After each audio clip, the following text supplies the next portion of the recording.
오늘 본문의 말씀 통해서 회복과 축복이라고 하는 주제로 말씀을 증거할 때 여러분들에게 회복과 축복의 역사가 일어날 수 있기를 주님의 이름으로 축원합니다. 역사적인 배경을 살펴보면 유다 민족이 바벨론에게 BC 586년에 멸망을 당합니다. 그때 1차 포로로 잡혀갔던 사람들 중에 다니엘과 그 세 친구들이 있었고요, 2차 포로로 잡혀간 인원이 한 10,000명 정도가 되는데 그 가운데 에스겔 선지자가 포함되어 있었습니다.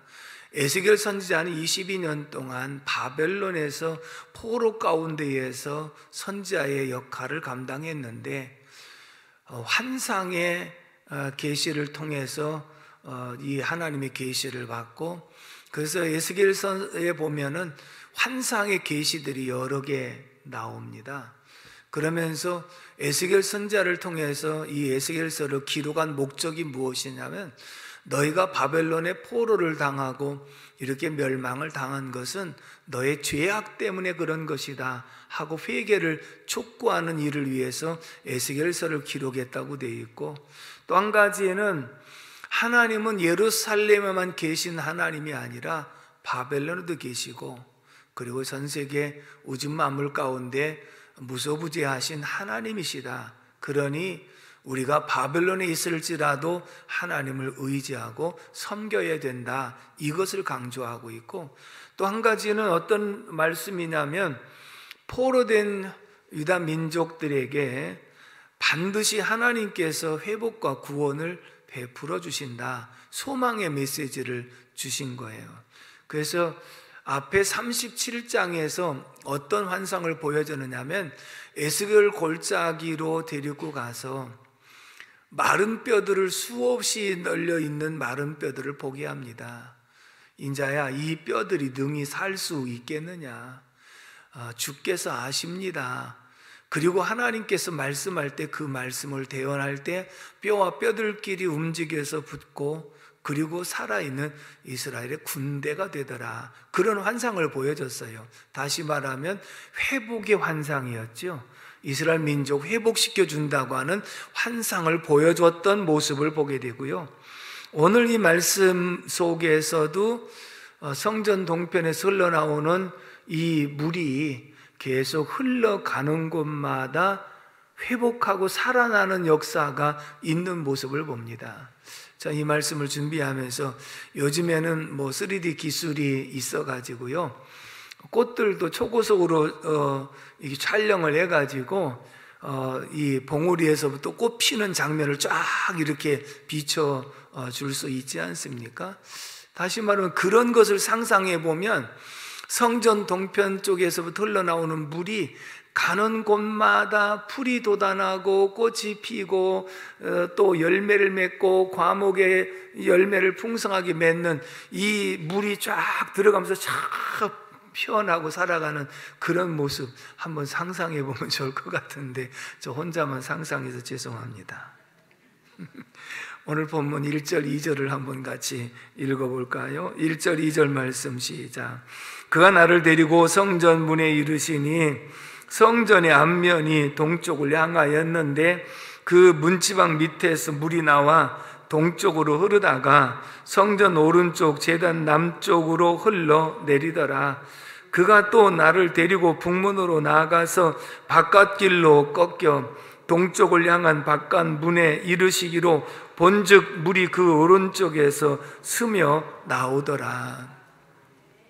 지금 에스겔 선지자는요, 직접 성전에 간 게 아니에요. 이 환상을 통해서 하나님이 세운 성전을 보고 있는 거예요.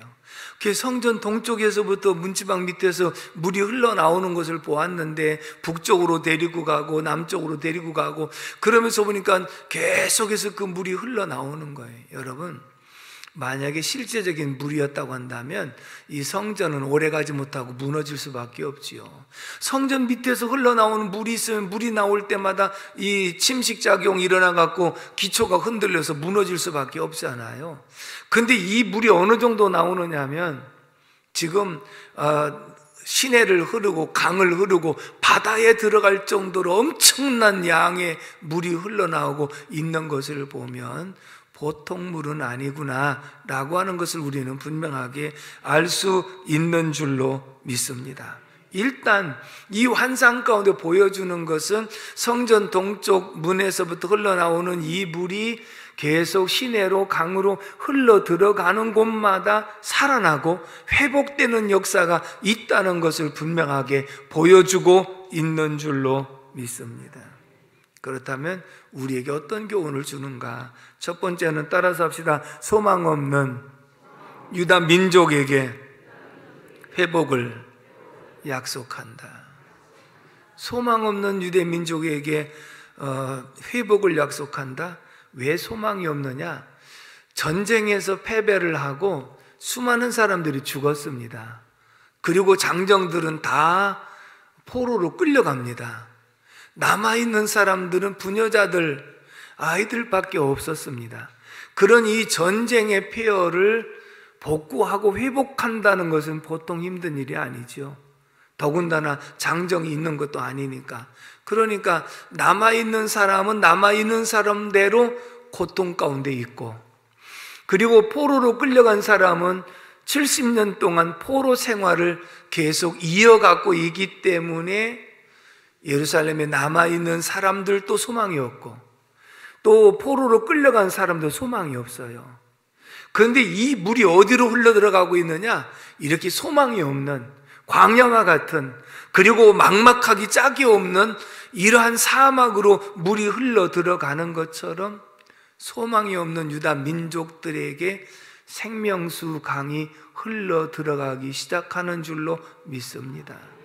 그랬더니 이 물이 들어가는 곳에 사막이 물이 들어가면 사막이 살아나잖아요. 어떻게 살아나는가? 8절로 9절의 말씀을 다 같이 읽습니다. 시작. 그가 내게 이르시되 이 물이 동쪽으로 향하여 흘러 아라바로 내려가서 바다에 이르리니 이 흘러내리는 물로 그 바다의 물이 되살아나리라. 이 강물이 이르는 곳마다 번성하는 모든 생물이 살고 또 고기가 심히 많으리니 이 물이 흘러 들어가므로 바닷물이 되살아나겠고 이 강이 이르는 각처의 모든 것이 살 것이며. 할렐루야. 물이 들어가는 곳마다 살아나는 줄로 믿습니다. 풀이 살아나고 고기가 살아나고 강이 살아나고 바다가 살아나고.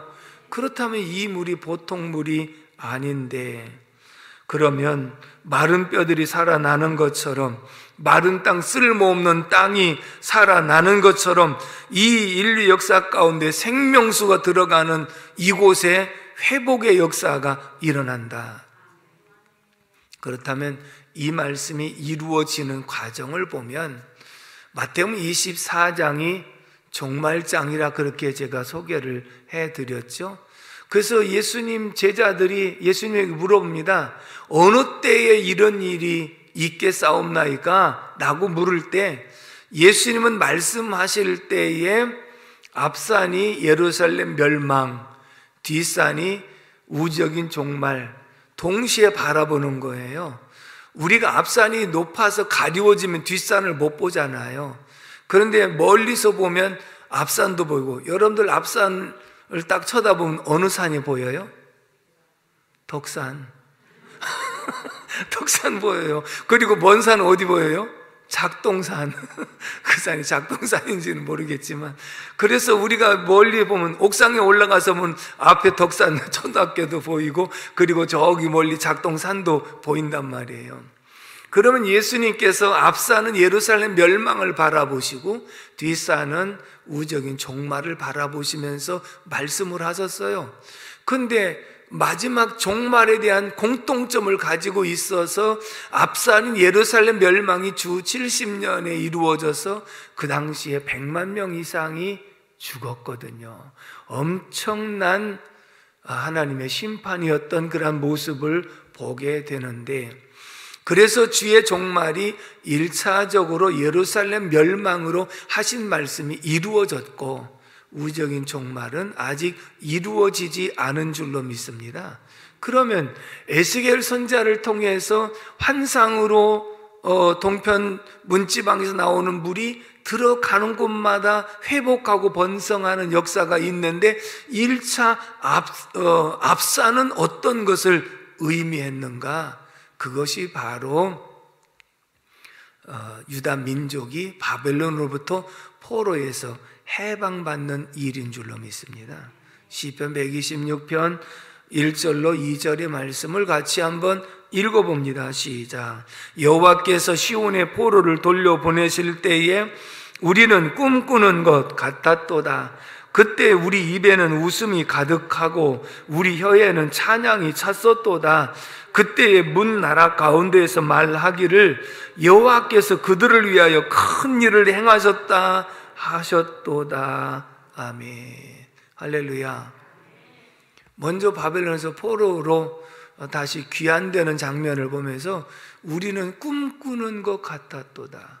우리가 일제치하에서 36년 동안 압박과 서름 가운데 해방을 받았을 때 많은 사람들이 다 밖으로 뛰어나와서 우리가 꿈인지 생신지 꿈꾸는 것 같은 기쁨을 만끽했는데 이들은 포로로 끌려간 지 70년이라는 세월 속에 해방을 받았으니 얼마나 큰 기쁨이 있었겠습니까? 우리는 꿈꾸는 것 같았었다. 그리고 이런 모든 일이 하나님이 우리를 위해서 대사를 행하셨도다. 그리고 큰 일을 행하셨도다 하면서 1차적인 이 생수의 생명수가 흘러 들어가는 곳에 회복의 역사가 첫 번째 예루살렘의 회복인 줄로 믿습니다. 아멘이십니까?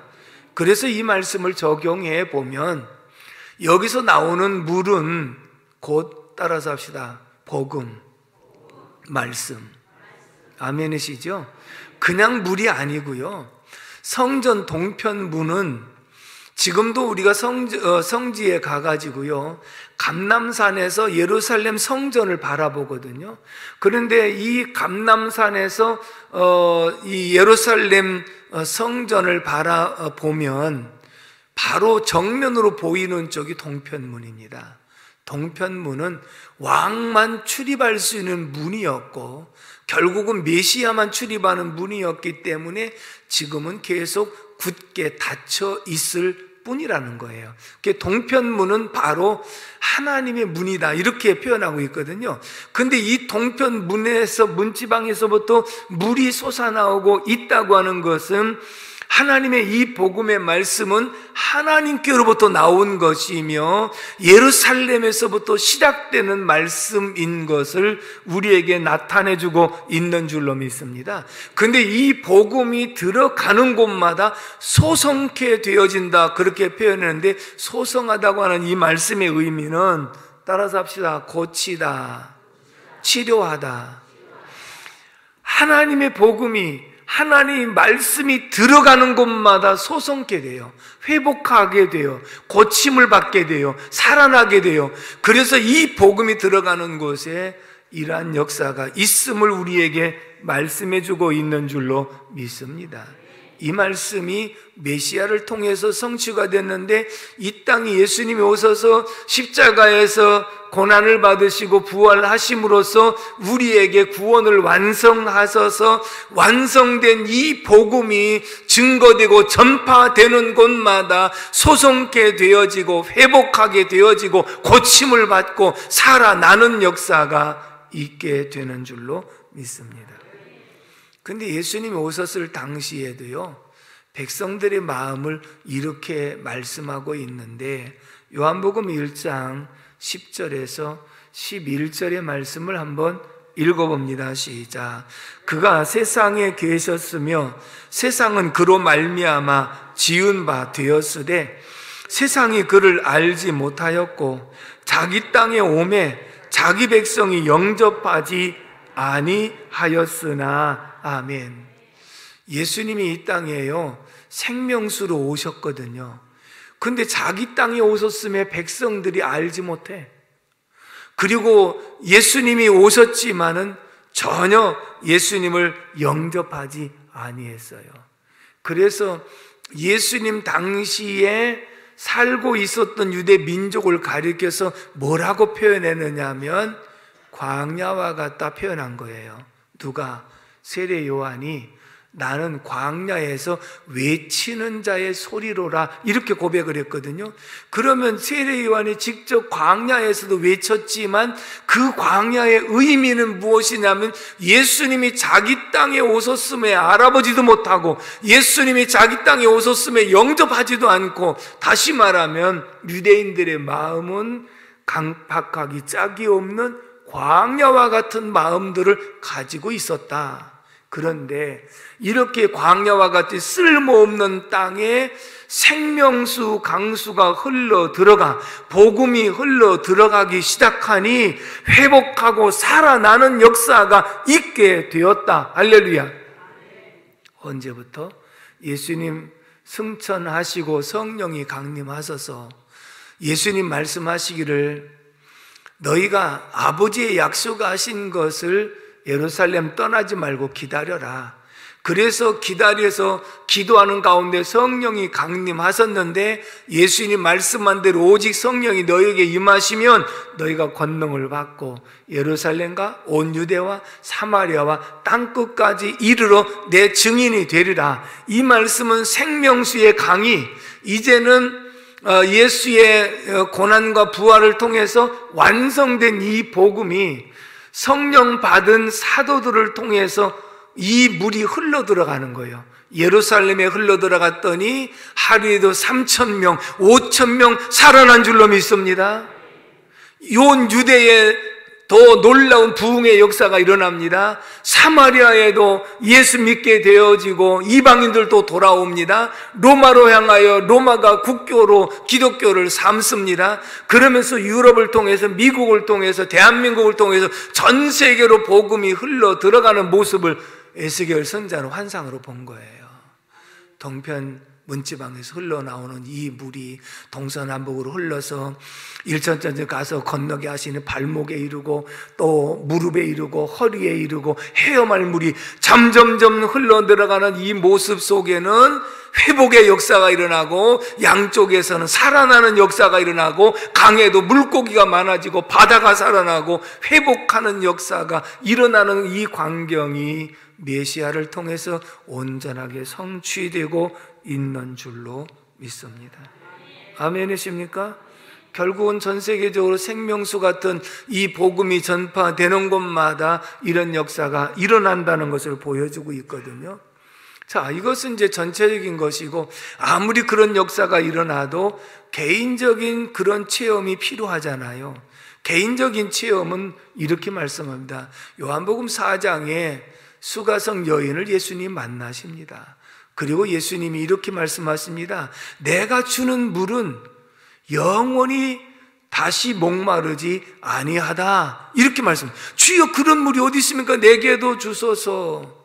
수가성 여인과 예수님 말씀하시면서 요한복음 4장 14절 말씀을 한번 읽어봅니다. 시작. 내가 주는 물을 마시는 자는 영원히 목마르지 아니하리니 내가 주는 물은 그 속에서 영생하도록 솟아나는 샘물이 되리라. 아멘. 예수님 물병에 따로 물을 갖고 다니면서 이 물을 먹으면 영원히 목마르지 않는다 이렇게 말씀하시지 않았잖아요.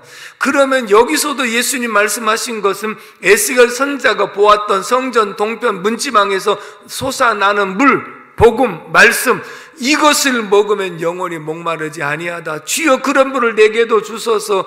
대화하면서 메시아인 것을 알게 되고, 그리고 회복하고 변화가 되어 낮 12시에 남들의 눈을 피해서 물길로 왔던 이 수가성 여인이 동네로 들어가서 담대하게 와보라, 나에게 말씀하신 그분이 메시아가 아니냐 하고 전도자로 바꿔지는 모습을 봅니다. 다시 말하면 수가성 여인은 사람의 낯을 피해서 정말 살아가는 죄악된 모습이었지만 주님을 만나 생수의 강인 이 복음을 전해 듣고 마음에 심령의 천국을 누리면서 기쁨이 충만한 가운데 전도의 사명을 감당하게 된 줄로 믿습니다. 개인적인 체험에도 이 생수의 강을 마시는 자에게는 이런 역사가 일어난다라고 말씀하지요.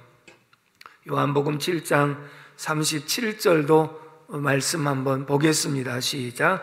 나를 믿는 자는 성경의 이름과 같이 그 배에서 생수의 강이 흘러나오리라 하시니. 할렐루야. 사랑하는 성도 여러분, 지난 성회 가운데 주님을 만나자라고 하는 주제로 말씀을 증거했죠.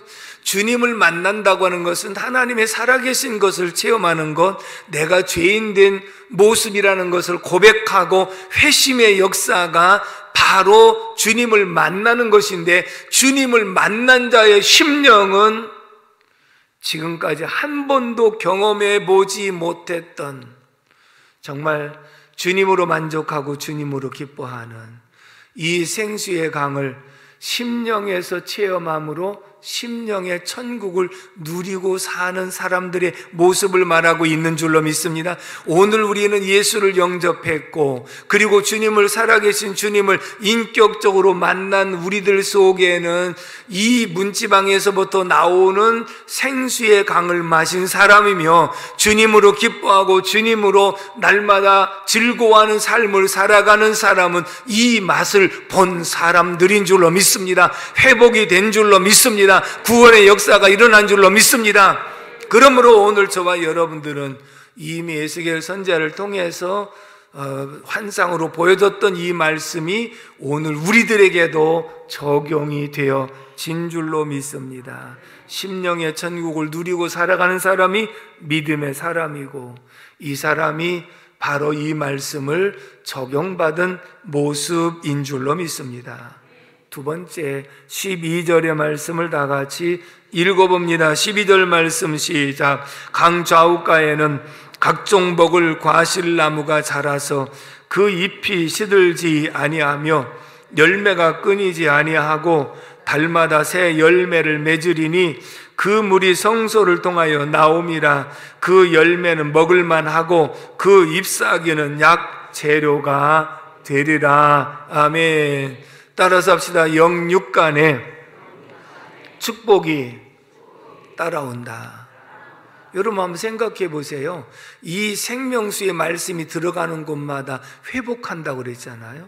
그러면 내가 아프던 사람이 회복되면 건강하게 살아가는 거, 가난하던 사람이 회복하면 부유하게 살아가는 거, 실패했던 사람이 회복하면 성공적인 삶을 살아가는 줄로 믿습니다. 다시 말하면 회복이라고 하는 것은 반드시 축복이 따라온다는 거예요. 우리가 예수 안에서 진정한 만족을 누리고 살면 삶이요 달라지는 것이거든요. 항상 기쁘고 즐겁고 긍정적이고 진취적인 삶을 살아가면 사람들이 오히려 환영받는 사람이 되어지게 되므로 내게도 축복이 따라오게 되어져서 결국은 복음의 불모지와 같은 이곳에 복음이 들어가면 되살아나는 역사가 있게 되는 것이고, 그것이 실제적인 삶의 축복으로 이어지는 줄로 믿습니다. 그러므로 이 말씀 속에서도요, 9절에 보면 이 강물이 이르는 곳마다 번성하는 모든 생물이 살고 또 고기가 심이 많으리니 이 물이 흘러 들어감으로 바닷물이 되살아나겠고 이 강이 이르는 각처에 모든 것이 살 것이며, 모든 것이 살아나는 역사, 회복의 역사가 일어나니까, 그러면서 뭐예요? 이제는 강가에 어부들이 살게 될 것이며, 그동안에는 고기가 없으니까 어부들이 다 없어졌어요. 그런데 이 물이 흘러 들어가는 곳마다 강이 살고 물고기가 살고 바다가 사니까 어부들이 이제는 집을 짓고 그곳에서 하나의 생업으로 살아가는 이런 모습인 것처럼, 오늘 우리가 주님을 영접해서 주님의 자녀가 되어지고 주님으로 만족하고 주님으로 기뻐하는 회복의 역사 속에는 영혼이 잘된 같이 범사에 잘되고 강건한 축복이 임하는 줄로 믿습니다. 아멘이십니까? 적용을 해드리도록 하겠습니다.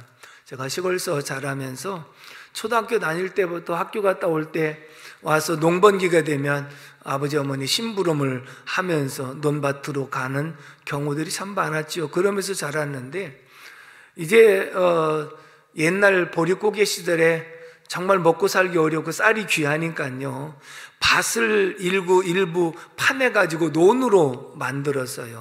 그런데 밭을 논으로 만든 것은 거의 천수답이라고 그러지요.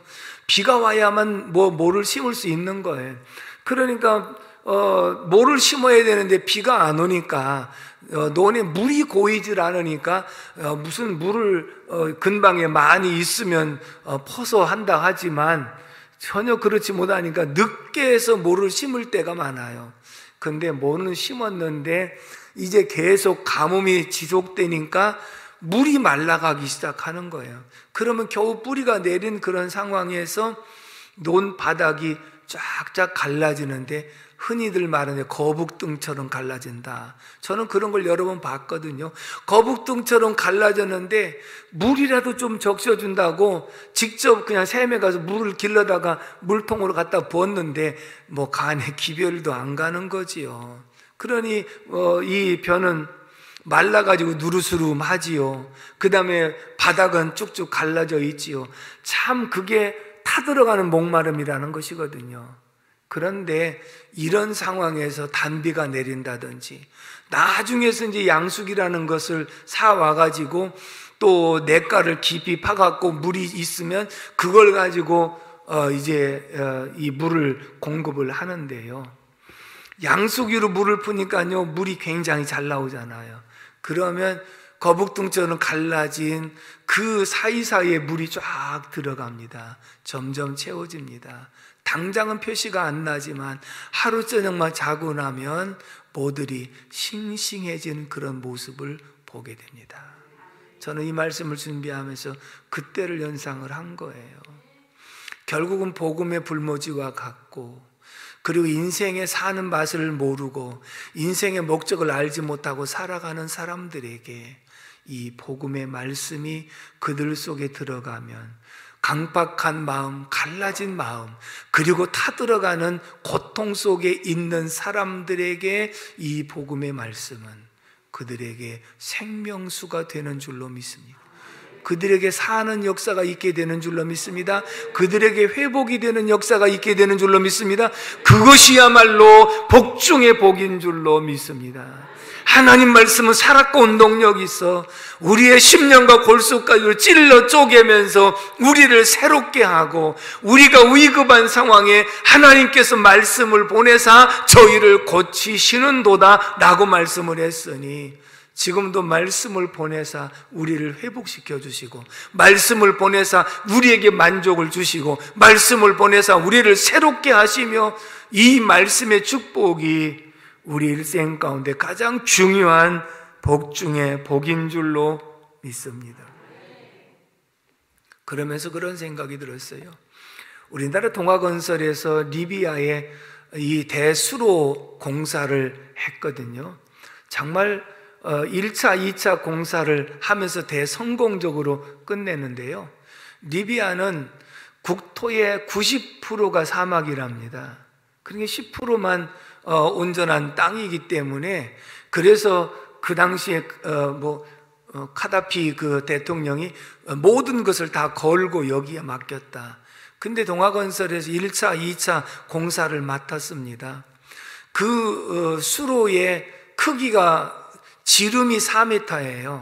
그러니까 4m니까 뭐 키 큰 사람 둘 높이가 될 정도로 큰 수로를, 길이가 7.5m, 이걸요 트레인에다가 실어가지고 쫙 연결해서 가는 모습이 인공위성도 잡힐 정도였더라고 그렇게 표현을 하고 있거든요. 그런데 동아건설에서 건설했던 것이 1차, 2차에서 1000km 정도를 이 파이프를 사막에다 묻은 거예요. 근데 물은 아라비아 사막 가운데에서 보통 석유 매장량이 얼마라고 하는 것을 파악하는 것처럼 그 사막 가운데 물이 매장된 양을 체크를 하니까요, 이 나일강 물이 200년 동안 흘러갈 수 있는 물이 매장되었더라는 거예요. 하긴 놀라지도 않죠. 200년 동안 흘러갈 수 있는 물이 땅속에 매장되었다니까요. 저는 정확한 건 모르지만 그 말씀을 보면서 노아 홍수가 생각난 거예요. 노아 홍수는요, 윗샘과 아랫샘이 다 터져가지고 이 땅이 넘쳤잖아요. 그런데 일단은 이제 땅이 말랐을 때 어디로 스며들었을 거 아니겠어요? 하늘로 솟아나지 않은 다시 물샘이 만들어진 것은 아니니까요. 근데 아마 그쪽에 한쪽에 몰려 있었지 않았나, 저 혼자 상상해 본 것이니까 그건 상상으로 끝나는 것이고요. 그래서 그 속에다가 지하수를 개발해서 물을 퍼내갖고 1000km가 넘는 이곳에 물을 공급하기 시작한 거예요. 대단한 역사, 8대 불가사의 중에 하나였다, 그렇게 말하는 거예요. 그래서 사막에다가 이 물을 대기 시작해서 사막을 옥토로 바꾸고 초원으로 바꾸는 줄로 믿습니다. 5차까지 공사를 하고 있는데 그 장장 5,554km, 하루에 물이 650만 톤의 물을 생산해 갖고 공급하는, 그래서 모두에게 물을 충분하게 공급하는 대역사가 일어났다. 실질적으로도 이런 역사가 일어났단 말이에요. 다시 말하면 오늘 우리들에게 이 에스겔 선지자가 본 환상은 이 당시에 먼저 포로에서 귀환하는 축복으로 이어졌고, 오늘 우리들이 광야와 같은 메마른 복음의 불모지에서 복음을 전해 듣고 예수로 변화가 되었고, 그리고 예수 믿는 가정에 복음이 들어가면 가정이 변화가 되고, 그리고 사회에 들어가면 사회가 변화가 되고, 나라에 들어가면 나라가 변화가 되는 역사 있게 된 줄로 믿습니다. 이렇게 점진적으로 변화되어 이 땅에서 천국을 맛보며 살게 하시고, 궁극적으로 요한계시록 22장 1절에서 2절의 말씀을 읽어봅니다. 시작. 또 그가 수정같이 맑은 생명수의 강을 내게 보이니 하나님과 및 어린 양의 보좌로부터 나와서 길 가운데로 흐르더라. 강 좌우에 생명나무가 있어 12가지 열매를 맺되 달마다 열매를 맺고 그 나무 잎사귀들은 만국을 치료하기 위해 있더라. 아멘. 얼마나 멋있어요, 여러분들. 이거 정말 상상해 보세요. 물이 들어가는 곳마다 꽃이 쫙 피고 열매가 맺히고 고기들이 살아나고 회복되는 역사를 여러분들 상상 한번 해보셨어요? 그런데요, 에스겔이 본 환상은 이 땅에서 바벨론 포로에서 해방을 이루게 하시고, 메시아를 통해서 복음이 완성되게 하시고, 복음이 들어가는 곳마다 살아나는 역사가 있게 하고, 이 땅에 사는 그리스도인들 마음속에 천국을 누리며 살게 하더니, 사도 요한이 본 새하늘과 새 땅을 보니까 거기에서도 생명수 강이 흘러서 많은 12가지 나무에서 과일이 맺고, 그리고 그곳에서 풍족한 삶을 살아가게 하시더라. 이 땅에서 본 환상이 하나님 나라에서 그대로 이루어졌다? 이 땅에서 천국을 마음속에 누리고 산 사람이 궁극적으로 천국에서 이러한 역사를 경험하게 되는 줄로 믿습니다.